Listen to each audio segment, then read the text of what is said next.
तो दोस्तों एक और नई वीडियो में आप सभी का स्वागत है। दोस्तों आज की इस वीडियो में हम बात करने जा रहे हैं एक और नई हॉरर मूवी के बारे में, जिसका टाइटल मैं आपको बताऊं तो द एक्सोरिस्ट एक तरह से इसका टाइटल रखा गया है।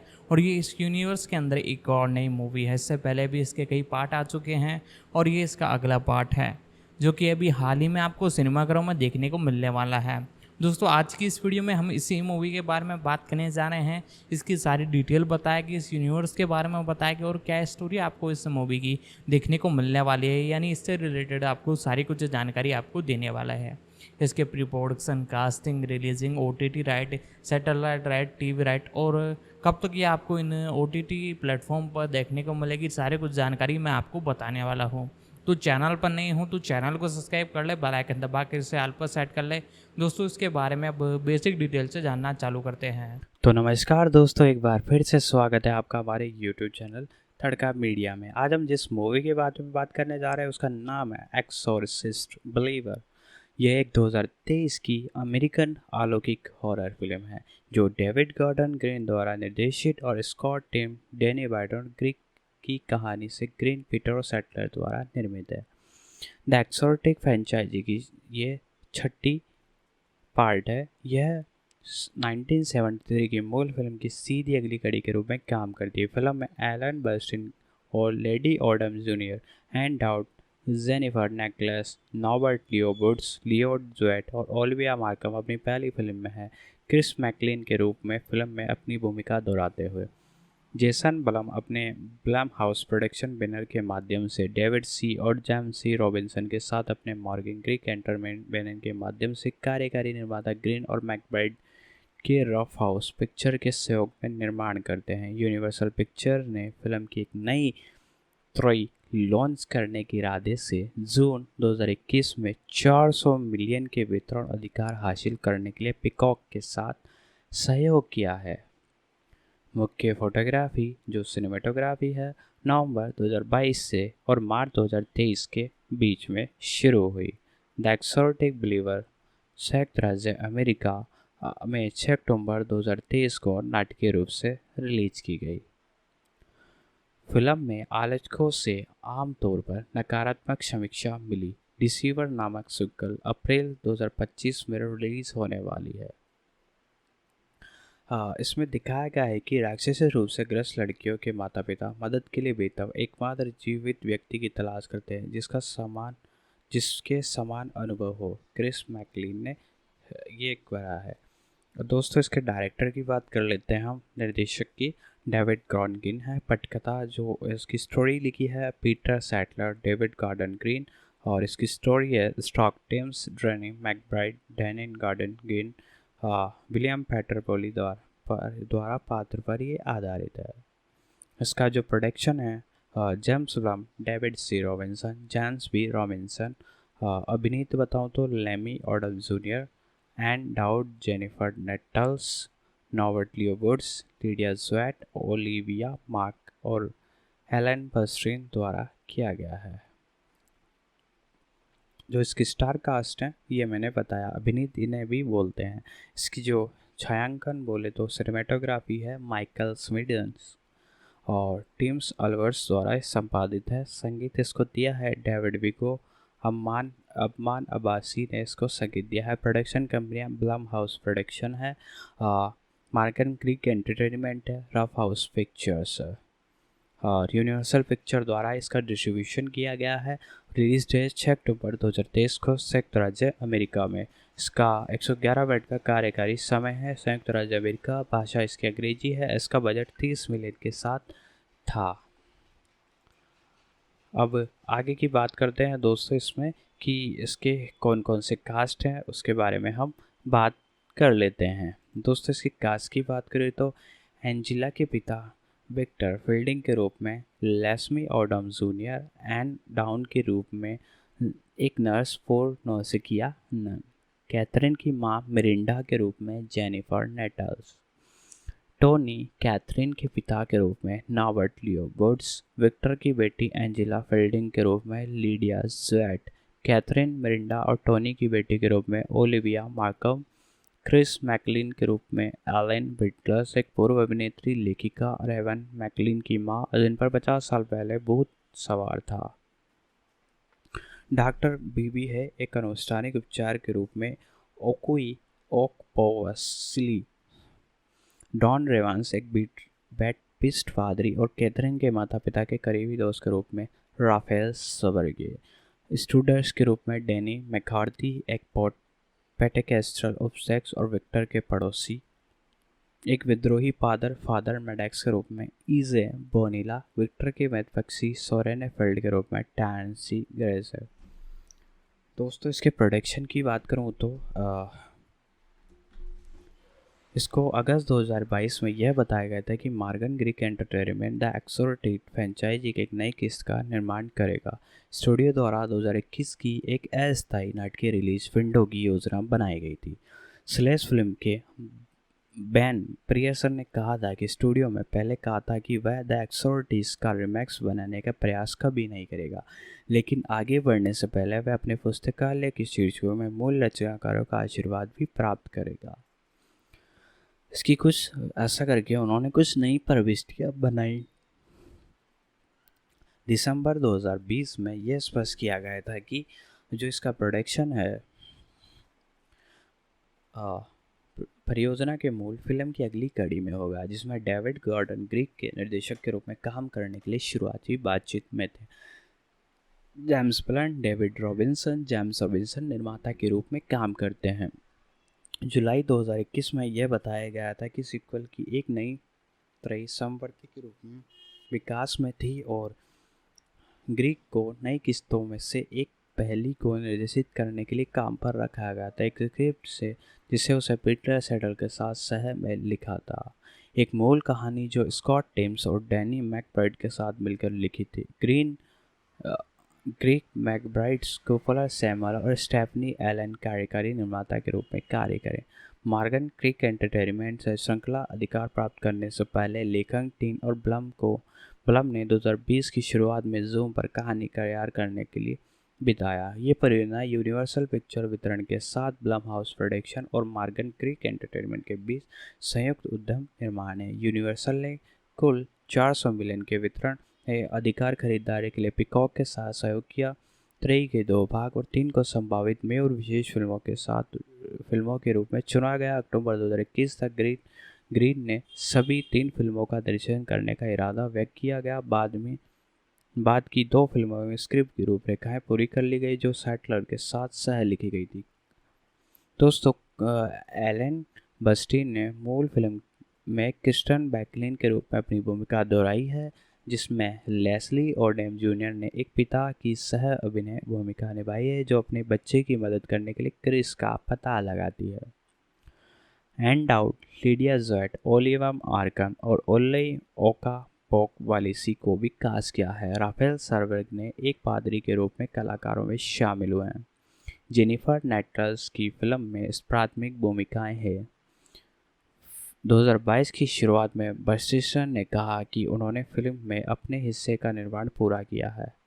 हालांकि ग्रीन ने कहा था कि वह हैलोवीन एड्स 2022 को पूरा करने के बाद सीक्वल पर काम शुरू करेंगे। अभिनेत्री की उम्र और CVID और कोविड-19 महामारी के जोखिमों को देखते हुए प्रोडक्शन टीम ने सुनिश्चित करने के लिए बर्टिन के साथ काम किया। फिल्म में उनका हिस्सा पूरा हो गया। लिंडा ब्लेयर, जिसमें अपनी पहली फिल्म में रेगन मैकलिन का किरदार निभाया, सेट पर एक सहायक कलाकार भी थी। ग्रीन ने टोटल फिल्म से कहा कि मैं वास्तव में भाग्यशाली था कि ब्लेयर ने स्क्रिप्ट पढ़ी लेकिन उसे एक महत्वपूर्ण भूमिका उसे पीछे हटने में कोई दिलचस्पी नहीं थी। हम उसे एक सहायक कलाकार के रूप में लाए थे क्योंकि हम युवा लोगों के साथ काम कर रहे थे और हम चाहते थे कि उन्हें खतरनाक स्थानों पर सुरक्षित रूप से ले जाएं। $30 मिलियन का उत्पादन बजट पर मुख्य फोटोग्राफी नवंबर 2022 में अटलांटा और सवाना जॉर्जिया में हुई। बक्सिन को उस महीने दोबारा शूटिंग के लिए लाया गया था। दिसंबर के मध्य ओडेम को अनेक स्वास्थ्य समस्या होने के बाद छुट्टियों के लिए उत्पादन जल्दी बंद करा दिया गया था। फिल्मांकन मार्च 2023 की शुरुआत में समाप्त हुआ। दोस्तों इसकी रिलीज की बात करूं तो द एक्टोरिगेट बिलीवर संयुक्त राज्य अमेरिका में यूनिवर्सल पिक्चर द्वारा 6 अक्टूबर 2023 को रिलीज होने के लिए तैयार है। इससे पहले इसे 13 अक्टूबर को निर्धारित किया गया था। प्रतिस्पर्धा से बचने के लिए इसे एक सप्ताह पहले आगे बढ़ाया गया था। कॉन्सर्ट फिल्म टेलर स्विफ्ट टू एरास टूर थी इसके थे। दोस्तों, इसके बॉक्स ऑफिस की बात करें तो हम संयुक्त राज्य अमेरिका और कनाडा में द एक्सोर्सिस्ट बिलीव्स अपने शुरुआती सप्ताह में 3600 थिएटरों में 30 से 36 मिलियन कमाई करने का अनुमान है।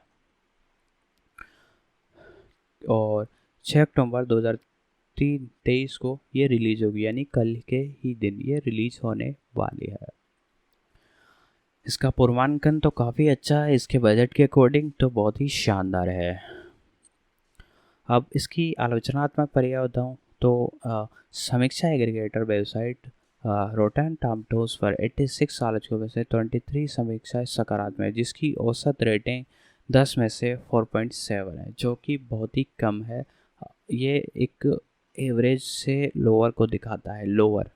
मेटाक्रिटिक जो एक भारित औसत का उपयोग करता है ने 37 आलोचकों के आधार पर फिल्म को 100 में से 41 का ग्रेड दिया, जो कि 10 में से 4 का ही रेटिंग मानती है, 10 आउट ऑफ 4, जो मिश्रित औसत समीक्षाओं को दर्शाता है। वैरायटी के लिए लिखने वाले ओलेन गब्रेमैन ने अपनी समीक्षा यानी कि रिव्यू में कहा कि द एक्सर्टिक बिलीवर अपने सतही रूप से सक्षम और पॉज तरीके से डिजाइनर पानी की एक बोतल में डूबा हुआ क्रूज जितना खतरनाक लगता है। द हॉलीवुड रिपोर्टर के डेविड रूनी ने कहा कि ग्रीक को हैलोवीन 3 के विपरीत अपने प्रत्येक नई किस के साथ कम रिटर्न पेश किया है। बिलीवर ने अपने माध्यम के अध्याय के उस गिरावट को संक्षेप रूप से प्रस्तुत किया है और फिल्म में हिला निराशाजनक कहा है। कोलाइवर जे सचिन ने कहा, द एक्सोर्टिक बिलीवर्स आपके विश्वास या आपके ऊपर डर को अर्जित नहीं करता। वैसे अगले सप्ताह की कड़ी कहा है।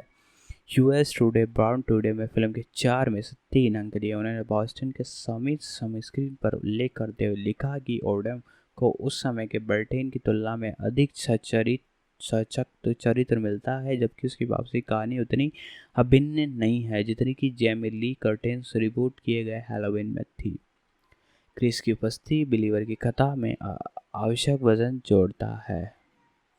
उसे दुर्जय बिलीवर ओवरलैप और पाइपलाइन और 2 एक्सपर्टिक फिल्मों के साथ साथ फिल्म में कम से कम इस फ्रेंचाइजी में अभी तक एक प्रार्थना है। एम्पायर के ओली रिचर्डसन की भूमिका के बारे में अलग तरीके से महसूस किया गया। भूमिका आवश्यक होने के बजाय बनावटी लगती है। फिल्म कॉल बैक स्विक्स को मूल को एक करने के प्रयासों में घटिया रास्तों पर ले जाती है। श्रद्धांजलि अधिनियम बन जाता है, आप उसका अपना व्यक्तित्व सिकुड़ जाता है और क्लासिकल की छाया में जुलाई 2021 में ग्रेग मैकबाय सेटलर और टेम्स की एक ही रचनात्मक टीम के साथ 2 सीक्वल विकसित होने की पुष्टि की गई थी। इस सीक्वल में पहला द एक्सोर्टिक डिसीवर 18 अप्रैल 2023 को सिनेमाघरों में ये लॉन्च होगी। तो दोस्तों, ये वीडियो कैसा लग रहा है? इसे पसंद आ रहा हो तो इसे लाइक कीजिएगा, शेयर कीजिएगा, सब्सक्राइब कीजिएगा। दोस्तों, हमारी वीडियो लंबी होती है लेकिन हम वीडियो की क्वालिटी के साथ कोई कॉम्प्रोमाइज़ नहीं करते हैं। दोस्तों, एक और बात कहना चाहूँगा, यदि आपको वीडियो अच्छा लगे तो लाइक कीजिएगा और शेयर ज़रूर कीजिएगा। आपके लाइक करने से हमें मोटिवेशन मिलता है और आप जितना ज़्यादा इसे लाइक करेंगे उतना ज़्यादा हमें मोटिवेशन मिलेगा, और मोटिवेशन मिलता है तो हम आपके सामने ऐसे अच्छे वीडियो लाते रहेंगे। और आपके शेयर करेंगे तो शेयर करने से हमें खुशी मिलती है। जितना लाइक और शेयर आएगा उतना ही ज़्यादा हमें खुशी होगी। तो दोस्तों, अब हम जानते हैं इनके स्टार कास्ट के बारे में। लेसी लॉयड ओडेम जूनियर जन्म 6 अगस्त 1981 को। ये एक अमेरिकी अभिनेता है और गायक है। उन्होंने 1999 को ब्रॉडवे पर अपने अभिनय की शुरुआत की और संगीत में हैमिल्टन के आरोन बुर के किरदार में पहली बार पहचान हासिल की, जिससे उन्होंने उसी वर्ष संगीत में सर्वश्रेष्ठ अभिनेता के लिए टोनी पुरस्कार, सर्वश्रेष्ठ संगीत थिएटर में एल्बम के लिए ग्रैमी पुरस्कार दिलाया। उनके प्रदर्शन को हैमिल्टन की Disney plus live stage recording में कैद किया गया था, जिससे उन्हें पुरस्कार मिला। और सिविल श्रृंखला मूवी नामांकन में अपनी अग्रणी भूमिका में उत्कृष्ट अभिनेता के लिए प्राइम टाइम एमी पुरस्कार ओडम को टेलीविजन सर्कलाइसमेंस 2022 से 2013, द पर्सन ऑफ इंटरेस्ट 2013 से 14 में उनकी भूमिकाओं के साथ साथ Red Tails 2012, Murder on the Orient Express 2017, Harriet 2019 फिल्मों के लिए भी जाना जाता है। The many saints of Newark 2021, the glass अभिनय 2022, the one night in Miami 2020 में गायक सैमी कुक की भूमिकाओं के लिए उन्होंने अकादमी पुरस्कार, बाफ्टा पुरस्कार। दोस्तों इस मूवी के बारे में बात की जाए तो 6 अक्टूबर 2030 को यानी कल ही के दिन इसे वर्ल्ड वाइड डिस्ट्रीब्यूट किया जाएगा। और दोस्तों इसी के साथ मैं आपको बताऊँ तो इसकी कुल लेंथ की बात की जाए तो 111 मिनट इसकी टोटल लेंथ बताई जा रही है। और लैंग्वेज की बात की जाए तो इंग्लिश में इसे शूट किया गया है, बाकी मल्टीपल लैंग्वेजों में इसे डब करके रिलीज़ किया जाएगा। जी हाँ दोस्तों, हिंदी के अंदर भी अवेलेबल है और इंडिया के मल्टीपल कई लैंग्वेजों में भी अवेलेबल है। आप अपने लोकेशन के हिसाब से बुक माई शो पर देख सकते हो कौन सी कंट्री और एक तरह से कौन सी लैंग्वेज में देखना चाहते हो। साथ ही साथ दोस्तों इसकी बजट के बारे में बात की जाए तो बजट इसका तकरीबन 20 मिलियन है और वर्ल्ड वाइड इसका डिस्ट्रीब्यूशन यूनिवर्स पिक्चर्स ने संभाला है, जो कि इसे एक तरह से बड़े स्टेज पर रिलीज़ करेगी इंडिया में भी और सभी कंट्रियों में। तो दोस्तों इसी के साथ अब हम इसके प्रोडक्शन के बारे में थोड़ी और डिटेल है वो मैं आपको बताता हूँ। स्क्रीन एक्टर्स गिल्ड अवार्ड्स और ग्लोबल अवार्ड्स के लिए नामांकित अर्जित किया। सबसे सहायक अभिनेताओं के लिए फिल्म के 2 मूल गीत स्पीक नाउ को लिखने के लिए उन्हें ऑस्कर और गोल्डन ग्लोब के लिए भी नामांकित किया गया था। ओडम वर्तमान में Apple TV plus animated musical comedy श्रृंखला सेंट्रल पार्क में ओवेन टिलमेर के चरित्र को आवाज़ देता है, जिसके लिए उन्हें 2020 में प्राइम टाइम एमी पुरस्कार के लिए नामांकित किया गया था। ओडेम ने 4 एल्बम जारी किए हैं। Leslie Odom junior 2014, Simply Christmas 2016, Mister 2019 और द क्रिसमस एल्बम 2020। तो दोस्तों अब हम बात कर रहे हैं इनके अर्लियर लाइफ और इनके बारे में, करियर के बारे में। तो जैसा कि आपको पता है कि ओडम का जन्म क्रिस न्यूयॉर्क शहर में होता है। उनके पिता लेजी लॉयस ओडम सेल्स के रूप में काम करते थे। उन्हें एक प्रदाता दक्षिण अफ्रीका में से थे और प्रदाता बिस्काउंट रॉबर्टसन थे। फिलफोर्डिया पूर्व ओकलैंड खंड में चला गया था, जहाँ पे बड़ा और middle class school, Julia R Masterman school और हाई स्कूल के लिए क्रिएटिविटी परफॉर्मिंग आर्ट्स के लिए विलफोर्डिया हाई स्कूल में पढ़ाई की थी। ओडम और उनके परिवार का नाम बैकफील्ड चर्च में भाग लिया।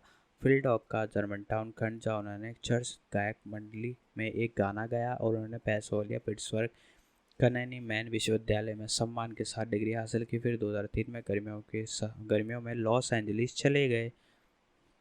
दोस्तों इसके आगे मैं बताता हूँ इनके बारे में।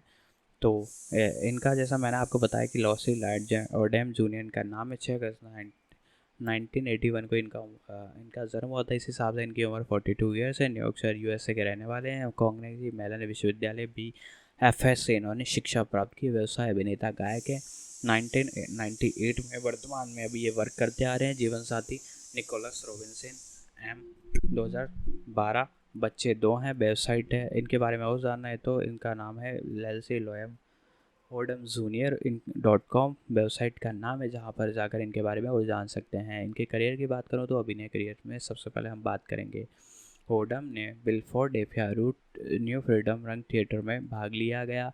इसके जस्ट बात की बात करूं तो दोस्तों उन्होंने थिएटर पर अध्ययन भी किया और संगीत में भी प्रदर्शन किया। इसके बाद उन्होंने कॉलेज में संगीत थिएटर का अध्ययन किया। 17 साल की उम्र में उन्होंने रेड पॉल के रूप में अपना ब्रॉडवे डेब्यू किया। 2001 में वह ड्रीम गर्ल की एक रात में ब्रॉडवे संकट संस्करण के समूह में भी दिखाई दिए। इसके साथ साथ दोस्तों आपको बताऊं उन्होंने अपना अधिकांश समय लॉस एंजलिस थिएटर में काम करने में बिताया, जिसमें 2010 की लीप ऑफ फेथ भी शामिल थी, जो कि 2012 में ब्रॉडवे में चला गया, जिसमें उन्होंने यशा शाह के स्टंट वेड के रूप में भी अभिनय किया। जब कुछ ही समय बाद शो बंद हो गया था, वह न्यूयॉर्क में वापस स्थानांतरित हो गए हैं। और इसके बाद मैं बताऊं तो आपको और बताता हूँ, उन्होंने अपना अधिकांश समय लॉस एंजलिस में थिएटर करने बिताया था। न्यूयॉर्क शहर में शादी होने के बाद वे वेंडीज ऑफ ब्रॉडवे नार्टी कार्यशाला विंटेज में यंगुलित हुए। इसके साथ साथ ही और भूमिका के लिए उन्हें संगीत में उत्कृष्ट फीचर अभिनेता के लिए 2015 ड्रामा डेस्क अवार्ड के लिए नामांकित किया गया। उस वर्ष के अंत में शो ब्रॉडवे में स्थानांतरित होने के बाद उन्होंने रिचर्ड ऑडिशन में उसी भूमिका को जारी कहा। उन्होंने कास्ट एल्बम के लिए 2018-2016 का ग्रैमी पुरस्कार अवार्ड भी जीता। संगीत में सर्वश्रेष्ठ अभिनेता के लिए टोनी पुरस्कार भी इसके साथ ही उन्होंने जीता। हैमिल्टन ने ऑरन बुर की भूमिका के लिए ओडेम की उपस्थिति 9 जुलाई 2016 को हुई। टेलीविज़न की बात करें तो ये तो रंगमंच पे बात कर रहे थे, अभी हम इनके टेलीविज़न की बात करें तो उन्होंने गिलमोहर गर्ल्स, ग्रैंड अडोरी, सुपरनेशनल और द गुड वाइफ सहित कई शो में अतिथि की भूमिका है। ओडेम की BSFI मियामी और की आवर्ती भूमिका जो 2003-2006 के बीच 9 एपिसोड पे जोसेफ कॉफले के रूप में दिखाई दी। इसके बाद उन्होंने डिवेडिशन में मिस्टर मैफले के रूप में 10 एपिसोड में एक आवर्ती भूमिका ही 2006 से 2007 तक उन्होंने बिग डे पर फ्रेडी के रूप में आवर्ती भूमिका निभाई। इसके रद्द होने से पहले 9 एपिसोड में दिखाई दिए। 2011 में उनकी टीवी फिल्म शो पो में भी उनकी सहायक भूमिका थी। संगीत में टेलीविज़न श्रृंखला स्मेश में ओडेम 2012 में सैम स्कर्टेल के रूप में एक आवर्ती भूमिका थी और 2013 के शो में अंतिम सीजन के लिए एक अभिनीत भूमिका के लिए पदोन्नत किया गया। 2013 के अंत में ओडेम को स्टेट ऑफ अफेयर्स पर लुकास न्यूजोम की भूमिका को पेशकश की गई थी। उन्होंने भूमिका स्वीकार कर ली, लेकिन संगीत में हैमिल्टन कार्यशालाओं में ऑरन बुर की भूमिका निभाने के लिए पीछे हट गए। 2013-14 में पर्सन ऑफ इंटरेस्ट में पीटर कोलियर के रूप में एक आवर्ती भूमिका इन्होंने वापस निभाई और 8 एपिसोड इन्होंने किए हैं। उसके जस्ट बाद की बात करूँ तो दोस्तों उन्होंने 2013 और 2015 के बीच law and order specialist team के साथ 8 एपिसोड कॉर्टिस स्क्वाड की भूमिका भी निभाई है। 19 मई 2016 से शुरू होकर ओडम ने लेस्ली ओडम जूनियर के साथ ब्रॉडवे कॉम वेब श्रृंखला और आंसर बैकस्टेज हैमिल्टन की मेज़बानी की, जिसमें 8 सप्ताह तक हर शुक्रवार को नया एपिसोड अपलोड किया। ओडम की न्यू एडिशन के बारे में 2017 की लघु श्रृंखला जिमी जैम की भूमिका निभाने के लिए तैयार किया गया था, लेकिन उन्होंने इस परियोजना को छोड़ दिया। 2020 में ओडम ने अभिनय किया और कार्यकारी ने अपनी पत्नी निकोलस रॉबिन्सन के साथ 4 भाग वाली टेलीविज़न लघु श्रृंखला Love in the Time of Corona का निर्माण किया। Love in the Time Corona कोविड-19 महामारी के परिणामस्वरूप रंग रोध हुए प्यार और संबंध से भरी खोज के बारे में 4 परस्पर जुड़ी कहानियों का अनुसरण किया और दूर परिस्थिति के उपयोग करके लॉस एंजलिस में 29 जून 2020 को उत्पादन शुरू हुआ। समय श्रृंखला का प्रीमियर 22 अगस्त 2023 को प्रीफॉर्म पर हुआ। ओडम का वर्तमान Apple TV plus animated musical comedy श्रृंखला सेंट्रल पार्क में ओवेन टिलमैन के चरित्र को आवाज़ देते हैं, जिसके लिए उन्होंने 2020 का प्राइम टाइम एमी अवार्ड्स में उत्कृष्ट चरित्र वॉइस ओवर प्रदर्शन के लिए नामांकित किया गया था। वह Disney plus the proud family sequel the proud family louder the prouder के दूसरे सीजन में काम करने के लिए अतिथि कलाकार भी होंगे। 2016 में ओडम को नेशनल इंश्योरेंस के एक विज्ञापन में भी दिखाया गया था। 4 फरवरी 2018 को ओडम ने सुपर बाउल LIC NBC का प्रसारण के दौरान द अमेरिका द ब्यूटीफुल गाना भी गाया, जो कि बहुत ही शानदार रहा।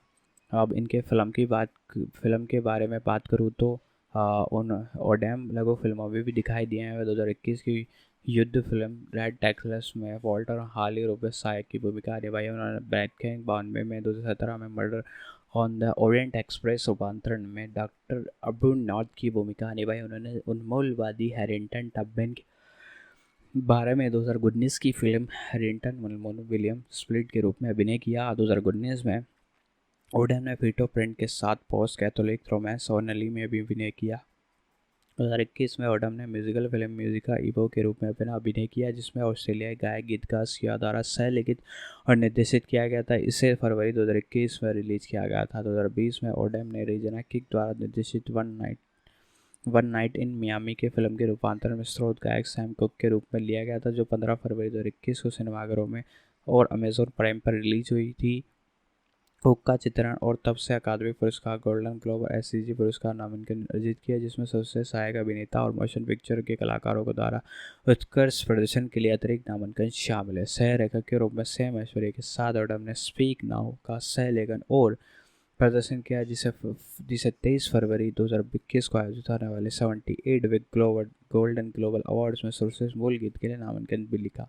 स्पीक नाउ को वन नाइट इन मियामी के अंतिम क्रेडिट के दौरान बजाया गया है। मई 2021 में ओडम ने glass onion the night out mystery में विकास का जो रियान जॉनसन द के नाइट्स आउट की अगली कड़ी थी, इसमें डेनियल क्रेग ने बेनाइट ब्लैक की भूमिका भी निभाई। जुलाई 2021 में ओडेम ने आगामी द एक्सोरिस्ट बिलीवर विलियम फ्रीडम की द एक्सियर की अगली कड़ी के लिए चुना गया, जिसमें एलन बर्सिन ने क्रिस मैकलिन के रूप में अपनी भूमिका को दोहराया है। रिकॉर्डिंग करियर के बारे में बात करूं तो आपको इनके 2014 में ओडेम ने जैज गायक लेसी ओडेम जूनियर के रूप में अपना पहला एल्बम सीडी और साउंड क्लाउड को स्वयं जारी किया। द पब्लिक थिएटर में कई संगीत कार्यक्रमों के साथ एल्बम को प्रचार किया गया। फरवरी 2016 में सिलोन सोवियत की गुड फॉर यू का संस्करण जारी किया, जिसमें उनके हैमिल्टन के सहपाठी डेविड डिक्स भी शामिल थे। ओडम को 2016 में एक रिकॉर्ड्स के साथ 4 एल्बम सौदे पर हस्तांतरित किया गया है, जिसे उन्होंने निर्माता स्ट्रीज गिलबर्ट को 200 संभावित धुनों के 10 ट्रैक तक सीमित कर दिया गया। और ओडम को छुट्टी के दिनों में लेसी ओडम जूनियर का पहला अद्भुत और बेहतर संस्करण रिकॉर्ड किया गया। और ब्रॉडवे पर प्रदर्शन से पहले दोपहर ओडेम ने हैमिल्टन को छोड़ने के लिए पहले एल्बम जारी करने के लिए जून 2016 को रिलीज हुआ कि वह एल्बम बिलबोर्ड के जेज का नंबर 1 और बिलबोर्ड 200 नंबर पर 147 पर रहा। 11 नवंबर 2016 को ओडम ने अपना दूसरा एल्बम सिंपली क्रिसमस जारी किया, जिसमें क्रिसमस मानकों की जेज संख्याएं शामिल थी। एकल का डीलक्स संस्करण अक्टूबर 2017 को 4 अतिरिक्त गानों के साथ जारी किया गया था। सिंपल क्रिसमस आईट्यून्स और बिलबोर्ड जैज फॉर्ड पर #1 पर पहुंच गया। बिलबोर्ड हॉलिडे चार्ट पर नंबर 1 और बिलबोर्ड टॉप 2200 के चार्ट पर 31 पर पहुंच गया था। ओडम ने अपना तीसरा एल्बम पहला मूल सामग्री मिस्टर एल्बम 2019 में जारी किया गया था। और अक्टूबर 2020 में उन्होंने सिया की विशेषता में एल्बम के स्टैंड आउट गीत कोल्ड का एक नया संस्करण भी लॉन्च किया। उनका समीक्षाओं 2015 दूसरा holiday album the Christmas album नवंबर 2020 में जारी किया गया था। क्रिसमस एल्बम ओडम का चौथा स्टूडियो एल्बम है। ओडेम अपने एल्बमों को बढ़ा देने के लिए भ्रमण करता है। चेचे पेचक द्वारा समर्थित संगीत कार्यक्रम प्रस्तुत करता है, जिसमें एक ड्रमर, परक्यूलिस्ट, बैसरी, गिटारवाद और एक पियानो वादक शामिल होता है, जो ओडम का संगीत निर्देशक भी है। दिसंबर 2017 में ओडम लिंकन सेंटर में जेज के साथ एकल संगीत कार्यक्रम न्यूयॉर्क शहर के मंच पर लौट आया है। केवरेज शैली का प्रदर्शन विशेष संगीत के इर्द गिर्द तैयार किया गया है, जिसमें कलाकार की यात्रा को आकार दिया गया है। सभी ने लाइव दर्शकों के सामने एक विशेष स्तरीय बैंड के साथ प्रदर्शन किया। शो को 17 बार एमी पुरस्कार विजेता श्रृंखला लाइव और लिंकन सेंटर हिस्से के रूप में 1 घंटे की पीबीएस में विशेष रूप से प्रसारित करने के लिए फिल्माया गया और ये अप्रैल 2018 को प्रीमियर भी हुआ। इसके लेखन करियर के बारे में बात करें तो जून 2017 में ये घोषणा की गई थी कि ओडेम ने failing up to high talk टेक रिस एम हायर ने नेवर टॉपर लर्निंग के साथ एक पुस्तक सौदा किया, जिसमें यह युवा पाठकों को प्रेरित करने के इरादे से लिख रहा था। वह पुस्तक, जिसे मार्च 2018 में मैकेनिकल प्रिंट द्वारा प्रकाशित किया गया था, उनकी सफलता के पहले असफलता और स्वीकृतियों को रेखांकित कर दिया। ओडेम ने अपने लेखन को प्रारंभिक भाषण की शैली पर आधारित किया, जिसमें उन्होंने अपने पूरे जीवन में जो सीखा उसे जुनून में आगे बढ़ने की महत्व की खोज की। व्यक्तिगत जीवन के बारे में तो ओडम की शादी, पर्सनल लाइफ के बारे में बताता हूँ। ओडम की शादी 1 दिसंबर 2012 को अभिनेत्री निकोलस क्लो रॉबिन्सन से हुई। उनकी एक बेटी है जिसका जन्म अप्रैल 2017 में हुआ है। एक बेटा है जिनका जन्म मार्च 2021 में हुआ। जोड़े की मुलाकात 2008 में हुई थी जिसमें रॉबिन्सन यूएसएल में छात्र ने लॉस एंजलिस दिस आइसलैंड में ऑडिशन दिया था। जब उन्होंने अप्रत्याशित रूप से चले गए कलाकार की जगह ली, तो सहायक निर्देशन ओडम ने उन्हें शीघ्रता से आगे लाने के लिए जिम्मेदार हो गए और एक रोमांटिक रिश्ता शुरू हुआ। 2007 बिजू का जो की भूमिका इन्होंने निभाई थी फिल्म में 2007 से वर्क करते आ रहे हैं। एक रोल था इनका, छोटा सा था पर बहुत ज़्यादा। 2012 में इन्होंने फिर लाल रेड इनके बारे में रेड टेल की भूमिका ने डैक्स और विडी हाल की रोल निभाया। इसके बाद ये लगातार वर्क कर गए। 2013 में 2022 में एक गिलास प्याज एक चाकू रह के इसके बाद आपने अपनी इस मूवी में काम कर रही हैं, जिसके बारे में हम बात करें। विक्टर फील्डिंग डाक उत्पादन की टिप्पणियाँ करेंगे। टेलीविज़न 2003 से वर्क करते आ रहे हैं। CSI मियामी में जोसेफ कायले की भूमिका निभाई है इन्होंने। 2003 से 2006 तक टेलीविज़न में लगातार वर्क किया। 9 एपिसोड इन्होंने किए हैं लगातार। रिवाइज के बाद बिग हाउस 2004 में लामौट की भूमिका निभाई और इसके बाद बढ़ते गए और इन्होंने 2023 में गोराम ग्रेविट ग्रेविट ग्रेविट परिवार जोर शोर से गर्व से कामे की भूमिका निभाते हैं। रंगबाज 1998 से वर्क करते आ रहे हैं। सबसे पहला इनका रंगबाज था, रेंट पॉल सिपाही का भूमिका निभाई है इन्होंने। उसके बाद बहुत सारे इन्होंने काम किए हैं और साउंड ट्रैक एल्बम भी बनाए हैं और बहुत सारे काम किया, पुरस्कार इनको मिले हैं। सबसे पहला इनका पुरस्कार 2002 में मिलेगा प्रिंसेस अनुग्रह पुरस्कार, प्रिंसेस पैरिटी अवार्ड अभिनय के लिए इनको मिला है, इन्होंने जीता। इसके बाद वापस ये जीतते गए ज़्यादा इन्होंने जीता ही है। प्राइम टाइम एमी अवार्ड्स के लिए हाल भी नामांकित किया गया था, लेकिन ये अवार्ड इन्हें मिला नहीं। तो दोस्तों अब हम जानते हैं अगले एक्टर्स के बारे में। तो दोस्तों अब हम बात करने वाले हैं एक एक्ट्रेस की जिनका नाम है जेनिफर नेटल्स। जेनिफर का पूरा नाम हम आपको बताते हैं। जेनिफर ओडेसा नेटल्स इनका पूरा नाम है। जन्म इनका 22 सितंबर 1974 ये को हुआ था। ये एक अमेरिकन गायिका, गीतकार और अभिनेत्री हैं और रिकॉर्ड निर्माता भी हैं। नेटल्स क्रिस्टियन बुश के साथ जोडी शुगर लैंड की प्रमुख गायिका है और इसे उन्होंने अटलांटा स्थित बैंड सोल माइनर्स डॉटर और जेनिफर नेटल्स बैंड के नेतृत्व में किया था। उन्होंने रॉक बैंड रॉन जेवी 2006 के एकल हूँ से जू कांग को होम के देसी संस्करण में युगल भागीदार के रूप में काम किया, जो बिलबोर्ड कंट्री चार्ट पर नंबर 1 हिट रहा। पूरे करियर में उन्होंने कई पुरस्कार हासिल किए, जिसमें 3 ग्रैमी पुरस्कार, 4 कंट्री म्यूजिक एसोसिएशन पुरस्कार, 1 अमेरिकन संगीत पुरस्कार शामिल है। कलाकार के रूप में शुगरलैंड जोड़ी के आधे हिस्से के रूप में उनके काम के लिए नेटल्स गो बिग शो 2021 के ये जज भी रह चुकी हैं। अब मैं आपको बताऊं इनके पर्सनल लाइफ में। नेटल्स का जन्म और उनका पालन पोषण संयुक्त राज्य अमेरिका के जॉर्जिया के छोटे शहर डगलस में हुआ। उन्होंने जॉर्जिया के डेकाइटोर में काफ़ी हाई स्कूल और एग्रेस स्कॉट कॉलेज में स्नातक की उपाधि प्राप्त की। नेटल्स ने 1998 में डॉन वेगल्स निखिल से शादी की। 2007 में दोनों का तलाक हो गया था। 26 नवंबर 2021 को नेटल्स ने पोर्ट टेनिस के एक बेलेकरी फार्म के एक सूर्यास्त के हमारा अपने 2 साल पुराने प्रेमी जस्टिन मिलर से शादी की। 18 जून 2012 को नेटल्स उनके पति ने घोषणा की वे नवंबर 2012 में अपने पहले बच्चे की उम्मीद कर रहे हैं और उनके पहले बेटे का जन्म दिसंबर 2012 में हुआ। 12 सितंबर 1974 को इनका जन्म हुआ था। इस हिसाब से इनकी उम्र 49 ईयर ओल्ड है। डगलस जॉर्जिया यूएस की रहने वाली हैं। देसी विदेशी पॉप जल्दी से आना इनकी वोकल्स की शैलियाँ हैं। गायिका हैं, गीतकार, रिकॉर्ड नमिता, अभिनेत्री हैं, वोकल सिंगर्स हैं, गिटार भी बजा लेती हैं। सिंगरिया 1991 से वर्क करती है और अभी तक है। किस लेवल के तहत भी वर्क करती है। मर्करी नैकिश बड़ी मिशन साम्राज्य से चीनी भूमि के सदस्य हैं। संगीत में शुरुआत के बारे में बताएं आपको कि इन्होंने संगीत में म्यूज़िक से शुरू कब किया था।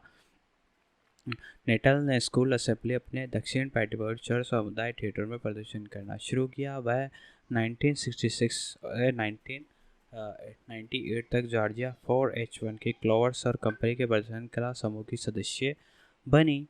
नेटल्स ने डकाटुए जॉर्जिया और एकर्स स्कॉट कॉलेज में स्पेनिश और मानव विज्ञान का अध्ययन किया और 1997 में स्नातक की उपाधि प्राप्त की, जहां वह छात्र रहते हुए नेक्टर्स और कोरी जोन्स उस समय जो जॉर्जिया विश्वविद्यालय में शास्त्रीय संगीत गिटार का अध्ययन कर रहे थे, वे ने सोल समूह का गठन किया और खनिज की एक बेटी, एक ध्वनिक जोड़ी और एक बैंड के साथ प्रदर्शन करते हुए उन्होंने 2 एल्बम जारी किए। 1996 में द सेकंड एंड प्रोफेन और 1998 में हेलोजोआ जो दोनों जेम्स और नेक्टर्स द्वारा संयोगात्मक रूप से गीतों पर लिखे बने थे। सोल माइनस डॉलर 1999 में लिखित मेले में अटलांटा संस्करण प्रदर्शन के लिए आमंत्रित किया गया था। 1999 में उन्होंने जेनिफर नेटल्स बैंड का गठन किया, जिसके साथ उन्होंने 3 स्टूडियो एल्बम और 2 लाइव एल्बम जारी किए। बैंड जिसमें नेटल्स के अलावा Brent Styler, Strom Scott Nicholas, piano, Wes Lippard, bass Mike बेंसुरी टक्कर शामिल थे। द बिग डील में 2002 में अधिक बैंडों में भव्य पुरस्कार विजेता चुना गया था और $1 लाख संगीत खोज मान यूनिवर्सिटी द्वारा प्रस्तुत किया गया था। मतलब इन्हें अवार्ड के रूप में $1 मिलियन मिला था। शुगरलैंड के बारे में बात करें तो 2003 के नेटर्स में क्रिस्टन बुश के साथ मिलकर शुगरलैंड बनाया। 2006 में हॉल ने समूह छोड़ दिया और नेटन और बुश ने नवंबर 2006 में एंजॉय द राइड जारी करते हुए एक जोड़ी के रूप में कार्य किया। उनका तीसरा एल्बम, जिसका शीर्षक लव इन द इनसाइड था, 22 जुलाई 2008 को जारी किया गया। तीनों में सहयोग में संबंध थे। उन्होंने कहा कि हम वास्तव में यहाँ से निकलना चाहते थे जहाँ हम सभी कलाकार के रूप में थे, इससे आगे बढ़कर कुछ करना चाहते थे। परिणाम स्वरूप ये सभी गीत यही दर्शाते हैं। फ्लाई अवे, बेबी गर्ल, ये सभी गाने आप मानवीय स्थिति के बारे में बात कर रहे हैं, अपने जीवन में जो कुछ आप जानते हैं उससे लिखते हैं। शुगरलैंड में 2006 के सर्वश्रेष्ठ नए कलाकार श्रेणी में ग्रैमी पुरस्कार के लिए नामांकित किया गया था। हालांकि पुरस्कार नहीं जीत पाए और नेटल्स और बुश ने दोनों पुरस्कार शो के लिए प्रदर्शन किया। नेटल्स ने मेल हार्ट को लाइफ टाइम अचीवमेंट पुरस्कार और पुरस्कार दोनों प्रदान किए। सर्वश्रेष्ठ देश समूह के द्वारा रॉक बैंड जॉन जेवी द्वारा युगल प्रदर्शन सू जेट कॉम गो हॉट बिलियन अंडर थॉट 100 नंबर चार्ट 7 और बिल हार्ट में कंट्री सीजन चार्ट नंबर 1 पर पहुंच गया। वीडियो ने 2006 में वर्ष के संयोजक वीडियो के लिए संगीत में पुरस्कार जीता। फरवरी 2007 में नेटफ्लिक्स और जॉन बेबी कंट्री वोकली वर्ष के लिए ग्रैमी पुरस्कार जीता। इसके बारे में बताऊं दोस्तों आपको, और तो दिसंबर 2008 की शुरुआत में शुगरलैंड को 3 ग्रैमी पुरस्कार नामांकन प्राप्त किए और 8 फरवरी 2009 को 91 ग्रैमी पुरस्कार शो में प्रदर्शित किया। उन्होंने डुआ गा ग्रुप द्वारा सबसे देसी गीत और सबसे देसी प्रदर्शन के लिए पुरस्कार जीते। 18 फरवरी 2009 को टेक्सल and Lincoln Memorial we are the one Obama inaugural celebration के जेम्स टेलर और जॉन लीजेंड द्वारा जेम्स टेलर का शावर द पीपल गाना गाया। और 11 फरवरी 2009 को शुगरलैंड को एकेडमी ऑफ कंट्री म्यूजिक में से टॉप वोकल ड्यूओ और vocal event of the year में के लिए live in the Norton tawny के लिए 2 नामांकन प्राप्त हुए। 5 अप्रैल 2009 को शुरू का शो के प्रसारण के दौरान शुगरलैंड को वोकल ड्यूओ ऑफ ईयर पुरस्कार प्रदान किया, जिसमें ब्रूक्स एंड डन की 9 साल का कार्यकाल समाप्त हुआ। नेसल को द माइलस्टोन पुरस्कार भी मिला, जो उन्हें रेवा मैकएंटायर द्वारा प्रदान किया गया था। एमबीसी ने 29 नवंबर 2010 को नेक्साटेल द्वारा आयोजित पहला CMA कंट्री केस में प्रसारित किया गया।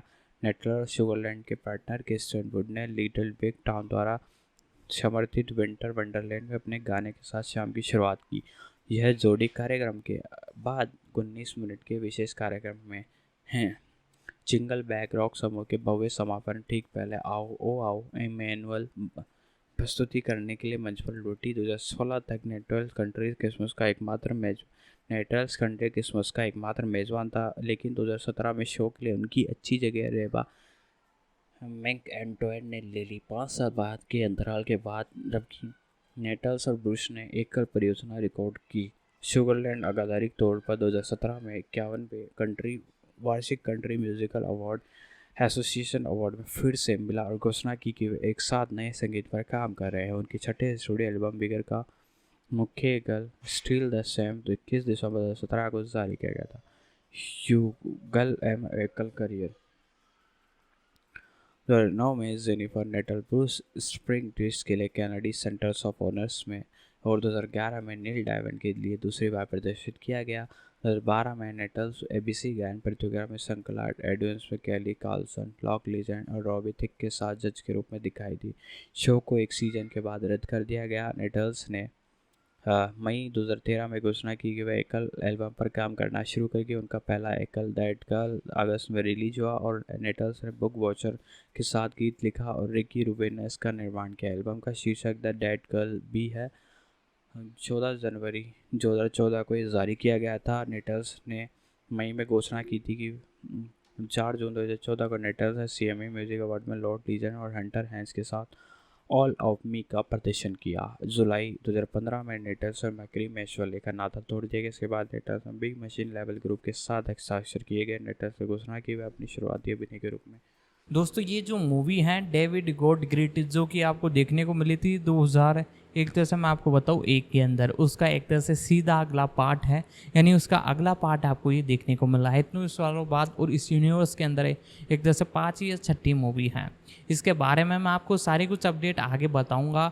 उससे पहले आगे बढ़ने से पहले मैं आपसे कहना चाहता हूँ यदि आप हमारे इस चैनल पर नए हों तो चैनल को सब्सक्राइब कर लीजिएगा, बेल आइकन दबा कर इसे ऑल पर सेट कर लीजिएगा ताकि हमारी जितनी भी अपकमिंग वीडियोज़ हैं उन सभी का नोटिफिकेशन आप तक पहुंच सके।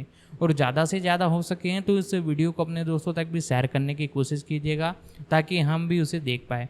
और एक प्यारा सा कमेंट नीचे कमेंट बॉक्स में लिख दीजिएगा, हम उस पर डेफिनेटली वीडियो लाने की कोशिश करेंगे। दोस्तों आज की इस वीडियो में इतना ही, और साथ ही साथ दोस्तों अब हम आखिरी के अंदर हम इसके जो कैरेक्टर हैं उनके बारे में जानते हैं। एंड किडला और कार्डी क्लार्क के साथ playing with the fire tour पर जाएगी। इसके बाद दौरे को CMT द्वारा बढ़ाया गया और ब्रांडी क्लार्क और विशेष अतिथि लिंडेसे एल थारा एमसन के साथ जनवरी 2016 में शुरू होने वाले देश भर में 3 से अधिक गतिविधियों के लिए CMT प्रेसिडेंट जेनिफर विड 2016 में nets women of country tour में प्रचारित किया गया था। नेटल्स में एक बार फिर एक जारी किया गया गीत शुगर उसके संगीत वीडियो में वह डोमिनोज शुगर फ्लॉन्ट पर 33वें मेसी थैंक्सगिविंग डे परेड में इस गीत का प्रदर्शन करेगी जो उनके आगामी एल्बम में से है। इसके बाद नेटल्स ने अपनी आगामी फिल्म का पहला आधिकारिक एकल रिलीज किया बिग मशीन के साथ एंड लव यू, जिसे उन्होंने 24 नवंबर को टूनाइट शो में स्टर्लिंग जिम फॉलन भी शुरू किया गया था। मार्च 2017 में नेटल्स ने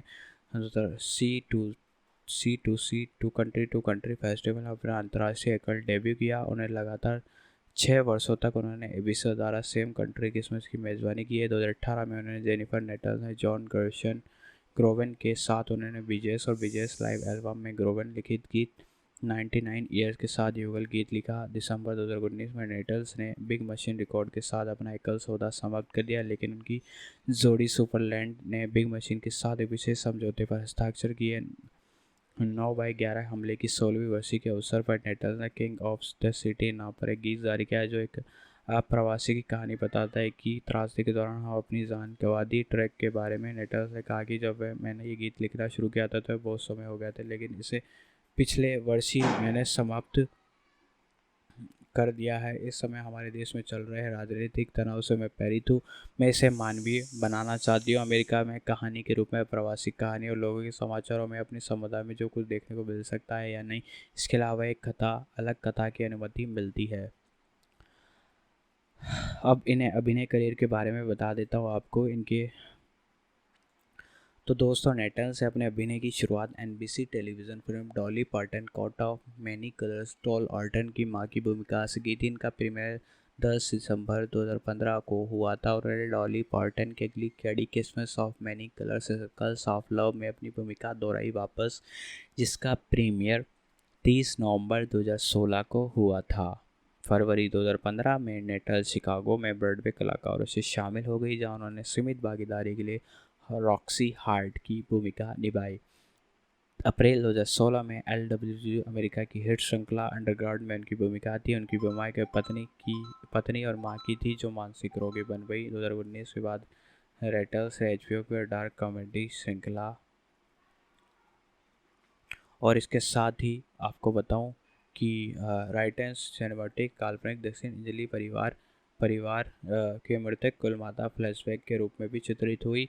हेली में जेमिल्टो में किरदार निभाया। उन्होंने अलमोलवादी हैरिटन टनमैन के बारे में नाटक हैरिट में सह अभिनय भी किया। इसके साथ साथ आपको दोस्तों बता दूं कि उन्होंने पहला एलिजा बर्डेसन की भूमिका निभाई थी। फिल्म का निर्देशन कांसी लेम्बस ने किया था। दोस्तों मैं एक बात आपको बताना चाहता हूँ, यदि आपने अब तक हमारा YouTube चैनल सब्सक्राइब नहीं किया, सब्सक्राइब कर दें, बेल आइकन दबा दें और सिर्फ ज़्यादा से ज़्यादा लोगों तक शेयर करें, क्योंकि आपका शेयर करना हमें खुशी देगा और जितने ज़्यादा लोगों तक आप इसे शेयर करेंगे उतनी ही हमें खुशी मिलेगी। आपका लाइक करना हमें बहुत पसंद आता है और आपके लाइक करने से हमें मोटिवेशन मिलता है। जितना ज़्यादा मोटिवेशन करेंगे हमें उतना ज़्यादा हमें खुशी होगी और ज़्यादा हम इसे लोगों तक शेयर कर पाएंगे। तो दोस्तों कैसा लगा है वीडियो, हमें लाइक कीजिए, शेयर कीजिए, सब्सक्राइब कीजिए और ज़्यादा हमें बताइए। अब दोस्तों हम जानते हैं आगे के बारे में जो इन्होंने 2019 में 2019 के बाद नेटल्स ने एचबीओ डार्क कॉमेडी श्रृंखला द राइटियस जेमस्टोन के काल्पनिक दक्षिण इंगित परिवार के मृतक कुलमाला फ्लैशों के चित्र एमी जेमिसन का किरदार निभाया और उन्होंने मनमोहनवादी हैरियन बटमैन के नाटक हैरिमेंटन में से अभिनय किया, जिसमें उन्होंने एलिजा बॉन्ड्स की भूमिका निभाई। फिल्म का निर्देशन कासी टेपन्स ने किया था। उन्होंने 19 अक्टूबर 25 नवंबर तक ब्रॉडवे एक म्यूजिकल बैंड ट्रांसजेना की एक भूमिका निभाई। इसके बाद की बात करूँ तो दोस्तों, नेटफ्लिक्स ने विभिन्न गैर लाभकारी संगठनों का संगठन करने के समय अपनी प्रतिभा और प्रत्याशित कर दी गई है और आपको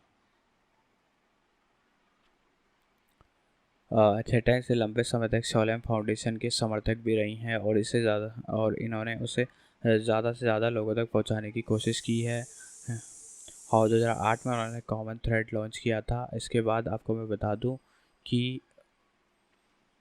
जो संगीत में कारीगरों की एक श्रृंखला है जो कलाकारों को संगीत को साझा करते हैं, जो अपनी पसंदीदा चैरिटी के लिए धन जुटाने के लिए एक साथ आने में सक्षम बनाती है। 3 कॉमन थ्रेड कॉन्सर्ट में Nettles, Sugarland partners, Kristen Bush, Emily Saliers हमेशा ली की प्रदर्शन शामिल थे। American Cancer Society, American Liver Foundation और अर्थ इंटरनेशनल फैमिली सर्विसेज के लिए धन जुटाया। जनवरी 2010 में हैती में आए भूकंप के बाद नेटल्स और सुगरलैंड पार्टनर बुश ने आर्टिस्ट फॉर हैती के हिस्से के रूप में we are the world remake पर गाना गाया। फरवरी 2012 में नेटल्स पर मशहूर हस्तियों के समूह में एक थी जिन्होंने न्यूयॉर्क फैशन वीक में 3 हिस्से hard to red racer collection show के लिए ताल पोशाक में कैटवॉक किया था। उन्होंने डेविड मिस्टर की ड्रेस पहनी।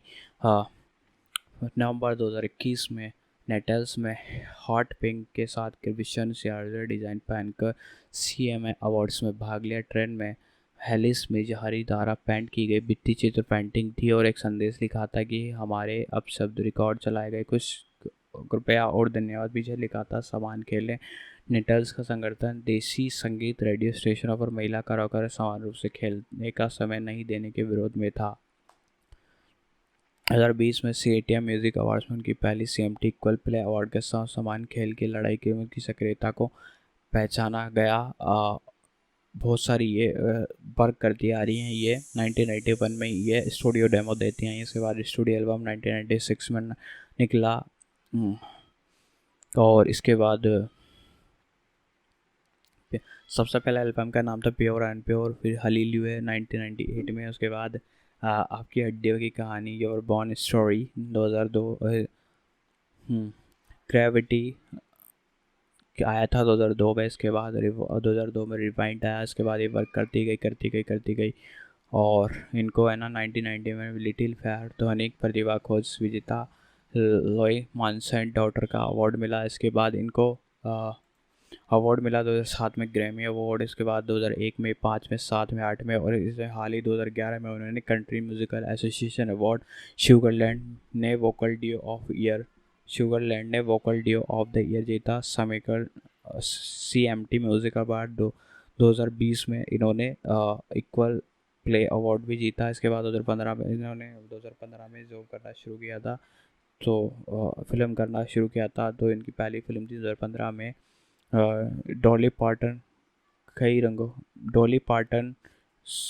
Dolly पार्टन्स various colours cot.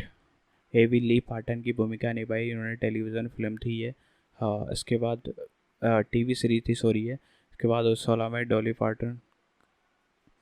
Pattern Various Colours Christmas Love Circle Avie Lee Parton की भूमिका निभाई इन्होंने। इसके बाद 2023 में ये जो है उसमें वर्क कर रही हैं, पोस्ट प्रोडक्शन में वर्क कर रही हैं। इनकी कोई भूमिका नहीं है बट हाँ टेलीविज़न में इसके बाद टेलीविज़न में सीरीज किया था इन्होंने CMT चौराहा, CMT सर्किल स्वयं की भूमिका निभाई इन्होंने। उसके बाद फार्मर वांट्स से वाइफ ये इन्होंने मेजबान की भूमिका निभाई। 2023 से अब तक ये प्रोजेक्ट चलता आ रहा है इनका कर्टनी। तो दोस्तों हमारी वीडियो थोड़ी लंबी होती है लेकिन हम इसे पूरा वीडियो बनाते हैं क्योंकि हम नहीं चाहते कि कोई भी इन्फॉर्मेशन आपके सामने छुपे और आप परेशान हो। दोस्तों एक और बात कहना चाहूँगा, यदि आपने के मन में कोई भी सवाल है, कोई भी जवाब, कोई भी हो, क्वेश्चन हो, या फिर कोई वेब सीरीज़ के बारे में आप जानना चाहते हैं, तो हमें प्यारा सा कमेंट बॉक्स में प्यारा सा कमेंट लिख दें, और ताकि वो हम तक पहुंच जाए आपकी बातें, और हम उस पर जल्दी से जल्दी एक नया वीडियो बना दें। आपके काफ़ी सारे कमेंट आए पिछले बार की रिक्वेस्ट से, तो हम 1 घंटे के अंदर दोस्तों हम उसका रिप्लाई देने की कोशिश कर सकते हैं। आपकी काफ़ी भारी मात्रा में कमेंट आते हैं, तो हम इतना जल्दी जवाब नहीं दे पाते, पर डेफिनेटली उनका जवाब देते हैं। उसमें कुछ वक्त लग सकता है, तो आप निराश ना होए, कमेंट करते रहिए। नॉर्टन लियो वुड्स, इनका हम जिस एक्टर्स की बात करेंगे उनका नाम है नॉर्टन लियो वुड्स। नॉर्टन लियो वुड्स जन्म 30 जनवरी 1967, एक अमेरिकी अभिनेता गायक है। उन्होंने मॉडर्न थिएटर में काम के लिए जाना जाता है। वह संगीत में सर्वश्रेष्ठ अभिनेता के लिए टोनी पुरस्कार के 2 बार विजेता हैं, और 2 बार पुरस्कार विजेता जीतने वाले केवल 9 अभिनेताओं में से एक हैं।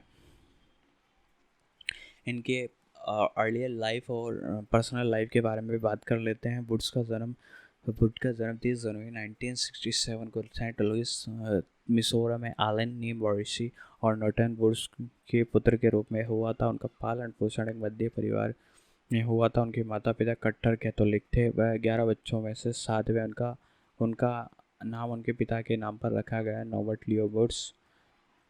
और उनकी कुछ शुरुआती थिएटर भूमिका में स्थानीय ऑल गर्ल हाई स्कूल जैसे कोर जेसु अकादमी में और नेलविक्स हॉल में मुख्य पुरुष भूमिका निभाना शामिल था। उन्होंने बिशप हुगार्ड हाई स्कूल से स्नातक की उपाधि प्राप्त की। वुड्स वेस्टर यूनिवर्सिटी में the conservative of theatre arts में ललित कला में स्नातक की उपाधि प्राप्त की। अलाहाबामा विश्वविद्यालय अल्बामा शेक्सपियर मौसम में व्यावसायिक अभिनेता प्रशिक्षण कार्य में ललित कला में मास्टर। बाद में उन्होंने 2013 में बेस्टर विश्वविद्यालय में मानद उपाधि प्राप्त की। उनकी बहन टेरेसा वुड्स की हत्या तब जय राष्ट्रीय समाचार बन गई जब वह 19 जुलाई 2009 को हमलावर सिएटल सेट में उसके घर में थे और उसकी प्रेमिका दोनों को चाकू से मार दिया था। बुर्ज की बेटी जॉर्जिया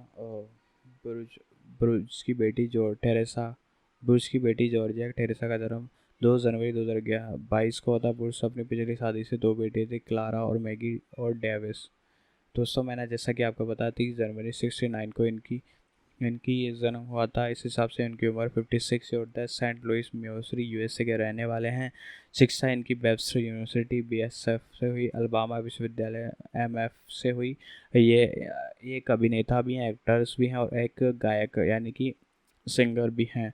ये 1996 से अभी तक ये वर्क करते आ रहे हैं। इनकी जीवन साथी मतलब इनकी वाइफ है मिशेल वेडरर एम, 2007 है। इनके बच्चे 3 हैं। करियर की बात करें तो दोस्तों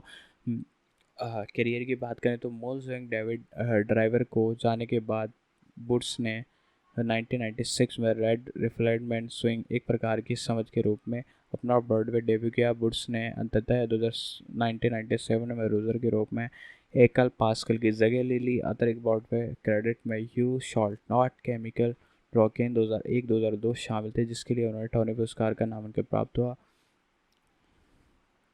उन्होंने टर्नी राउट्स स्कॉल्टन फेडी के लिए उन्हें संगीत में सर्वश्रेष्ठ अग्रणी अभिनेता के लिए टोनी पुरस्कार, संगीत में उत्कृष्ट अभिनेता के लिए ड्रामा डेस्क पुरस्कार, ड्रामा लीग पुरस्कार और ड्रामा एक पुरस्कार मिला। Outer critical circus award of Broadway credit में द लाइफ हर्क्स जैसी सेव ब्रेड जोनो द रेड पैकॉक जेवरी शामिल था। उन्होंने कैमरे में एमसी और डर्टी रॉयन स्काउटेला में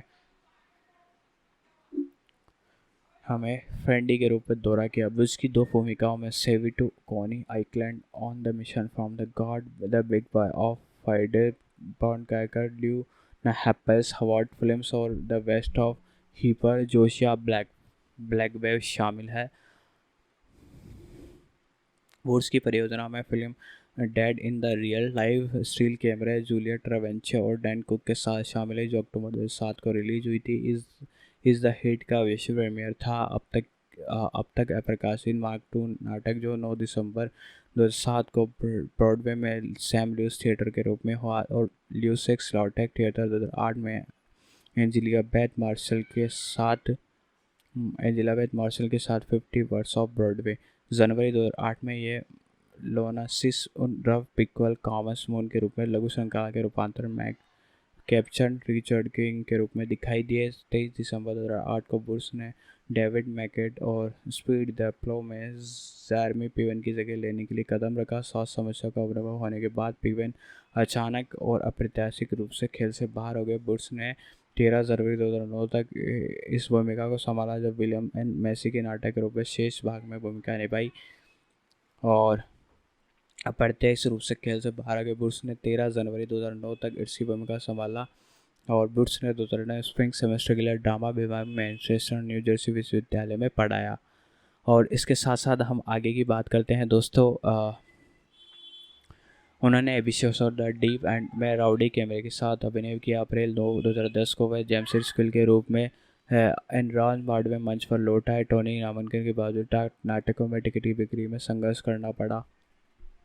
बुश ने 2011 की drama indie film higher the ground में बेफा फार्मिया के साथ अभिनय किया, जिसमें उनका प्रदर्शन भी किया। बुश ने musical catch in fee new girl में हांस मिस्टरली की भूमिका निभाई, जिसमें 28 जुलाई 2014 अगस्त 2009 को सिक्वल वाशिंगटन 5वें New Chester theatre award pre auction में खेले गए। बुश ने कॉल हेनरिस्ट की भूमिका निभाई कैची मी इन अ फ्यू बॉर्डवे प्रोडक्शन में, जो 10 अप्रैल 2011 को खुला और सितंबर 2011 को बंद हुआ। इस भूमिका के लिए उन्होंने संगीत पुरस्कार अभिनेता के लिए अपना दूसरा ड्रामा डेस्क पुरस्कार जीता। उनका अपना दूसरा संगीत में सर्वश्रेष्ठ अभिनेता के लिए टोनी पुरस्कार जीता। अप्रैल 2012 में बुश एनबीसी संगीत नाटक स्मैश के एक एपिसोड में से खुद के रूप में दिखाई दिए। बुश ने टिम और जैब अफ्लेक में बनी फिल्म क्रिस्टोफर स्टॉर्म बिफ्ले है और हेनरी विफलर की भूमिका निभाई, जिसका प्रीमियर 2012 में टोरंटो इंटरनेशनल फिल्म फेस्टिवल में हुआ था। 29 नवंबर 2012 में 6 जनवरी 2013 तक बुश ब्रॉडवे पर थेरेसा रेक के डेक्स अकाउंट्स में केमी होम्स और टैमी हाउडिशेल जोसिंग हैमिल्टन जूटी ग्रीड के साथ दिखाई दिए। 2013 में उन्होंने न्यू एम्पिरिया लिप्पा म्यूजिकल बिग फिश में अभिनय किया, जिसका प्रीमियर वसंत ऋतु में शिकागो में हुआ और अक्टूबर नील में साइमन थिएटर ब्रॉडवे पर शुरू हुआ, जिसका रजिस्टर सुसान स्ट्रोमैन ने किया था। दोस्तों 2012 में उन्होंने फाउला नेंगोट के नाटक ब्रूट ब्रॉडवे पर थेरेसा रेबेक डाउन में कैम्टी होमन जेम्स स्कोर के साथ दिखाई दिए और म्यूजिकल बिग फिश में भी अभिनय किया गया था। और इसके साथ साथ मैं आपको बता दूं दोस्तों कि 2012 में मैंने पाओला पैको के माय फेयर लेडी 2018 के ब्रॉडवे पर उद्धार में भूमिका के लिए इल्जा स्कूला के पिता अल्फ्रेड डिकली के रूप में अभिनय किया। उनके प्रोडक्शन के लिए संगीत में सर्वश्रेष्ठ फीचर अभिनेता के लिए टोनी पुरस्कार के नामांकन अर्जित किया गया। 9 से 28 जुलाई 2019 तक संगीत निर्देशक टाओ बादाम के साथ सैलरी रैन कर्दा के साथ इंस्ट्रूमेंट 50 वॉट बिल्स हेडर नामक एक मूल संगीत सहयोग में दिखाई दिए। बुश ने पहले संगीत डर्टी रॉयन स्कॉन्डेंस में द लास्ट 5 ईयर्स के मूल प्रतियोगिता स्कॉट के साथ मंचन साझा किया। 2021 में बुश ने एनबीसी ड्रामा सीरीज डेबिसी कैक मैड्रॉक्स की भूमिका निभाई, जो मैनचे बॉयमैन द्वारा लिखी गई है। फिल्मोग्राफी के बारे में बात करें तो 1998 ईश्वर के एक मिशन ऑफ गॉड महाजन की भूमिका इन्होंने निभाई। 2002 में इको लाइफ में करते आ रहे हैं एक इको की तलाश in search of Echo Howard Phillips की भूमिका निभाई। इसके बाद ही लगातार वह करते आ रहे हैं। 2022 की इनकी लास्ट पिक्चर थी पहले से कहीं बेहतर नेट रॉबर्ट फॉस्टर की भूमिका निभाई। और 2023 में ओझा अभी जो है उसकी जिस मूवी में वर्क कर रहे हैं उसके बारे में है। टेलीविज़न सबसे पहला टेलीविज़न शो इन्होंने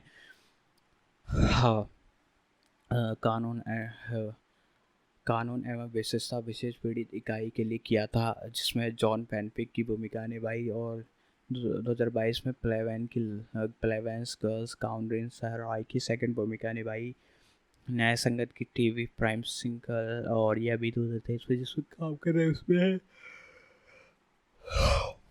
इसके बाद रंगमंच से तो 1997 से ये वर्क करते आ रहे हैं। 2002 तक रेंट की भूमिका रोजर डेविस में रेंट में करते आए हैं ये रंगमंच के नाटक पे। के बाद इन्हें पुरस्कार 2002 में टैनी पुरस्कार सबसे पहला पुरस्कार मिला था। इसके बाद 2005 में भी एक टोनी पुरस्कार मिला, इसके लिए जीते। संगीत में किसी अग्रणी अभिनेता द्वारा सर्वश्रेष्ठ अभिनेता किया गया 2009 को ही।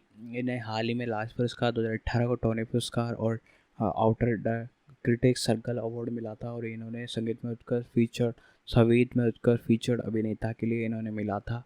और मेरी हसीन औरत में के लिए इन्हें मिला था। तो दोस्तों कैसा लगा वीडियो पसंद आए तो लाइक ज़रूर कीजिएगा। मिलते हैं अगले वीडियो में।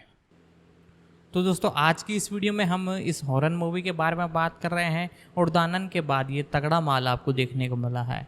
दोस्तों इस मूवी के बारे में भी आपको कई अपडेट बता दी हैं और बेहद इसका जो बजट है $30 मिलियन है, और जो कि ये 2 दिन के अंदर एक तरह से कवर करने का अंदाज़ा लगाया जा रहा है।